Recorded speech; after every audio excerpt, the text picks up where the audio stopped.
guys, so I've recently started an indoor plant collection and I thought of doing a plant tour. And this is the first, the Epipremnum pinnatum, and this is the immature form. Later I will show you how it looks like when it's matured. And at the moment I only place it in a glass of water because it's thriving really well. In fact, there's a new leaf and this is the second growth already. The first one wilted, so I cut it off, but despite that, there's a new leaf coming from the cut.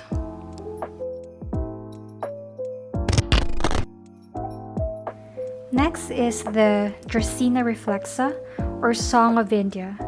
This is really common in the Philippines and I used to not like it until I saw it at someone else's house. And it was really tall and towering high over the furniture, and I thought, hey, this plant is actually nice. I'm hoping mine will really grow tall because it would really be a nice accent to our house. And I haven't placed it in a pot since we bought it. And this basket is too small, but it's all we have now, so yeah.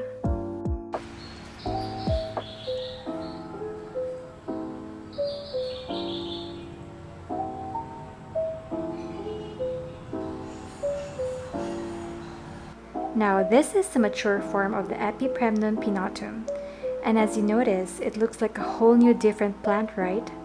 Apparently it's very common and is often mistaken as a monstera, or part of the philodendron family, but it's from the Araceae fam.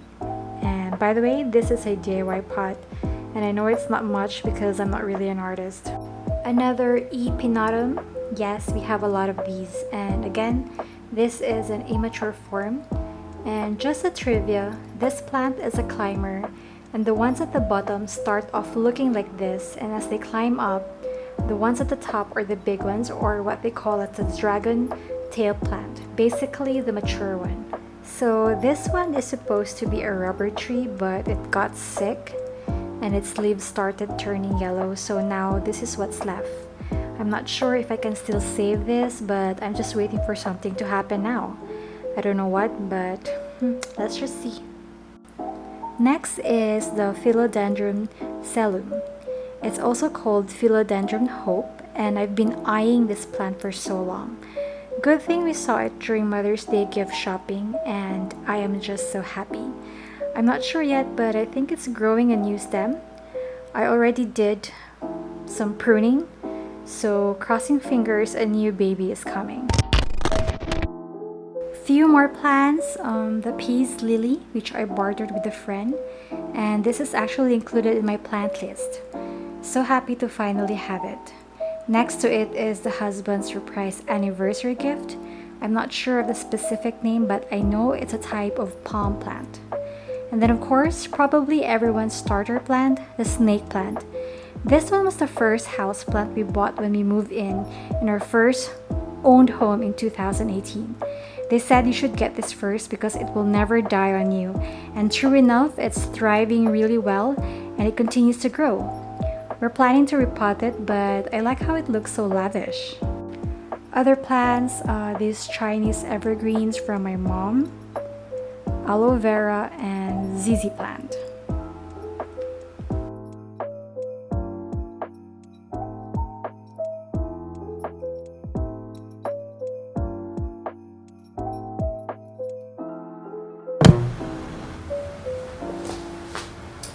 Hey guys, welcome back to my vlog. This is Charm, and for today's cup of thoughts, I will be sharing about growing amid pain.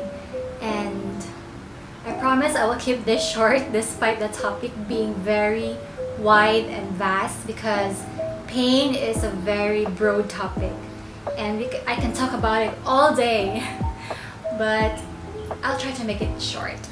Anyway, where do I even start? Maybe I will start by saying that pain is inevitable. I mean, as long as we are in this world, we will never be able to avoid it as much as we want. Somehow along the way, we will encounter pain, and that's part of life. That's the reality of life. And we have to accept it, because if you don't accept it, or if you don't recognize or acknowledge that there is pain in this life, it's going to be hard for you whenever you encounter it. I mean, yeah. So when I started taking care of our indoor plants, I learned that when you prune or cut off the dead parts, something will grow out from it. It also reminded me so much of how we can also grow out from our pains in life or those cuts in our life. But only if we choose to, because growing in the midst of pain is still a choice. So if you're in pain right now, you can choose to spiral down to destruction, or you choose to grow from it. You choose to grow strong, grow better, grow wiser, grow with a new perspective in life. And just like a stem, growth is a process. It will take time. It will take a whole lot of grace, because growing in the midst of pain is only possible through the grace of God. So in the beginning of my journey through pain, one of the verses that really helped me through is 2 Corinthians 12, chapter 9. It says here, "My grace is sufficient for you, for my power is made perfect in weakness."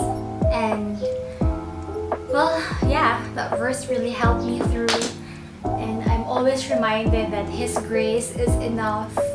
I can make it through the days to come because He will sustain me. His grace will sustain me.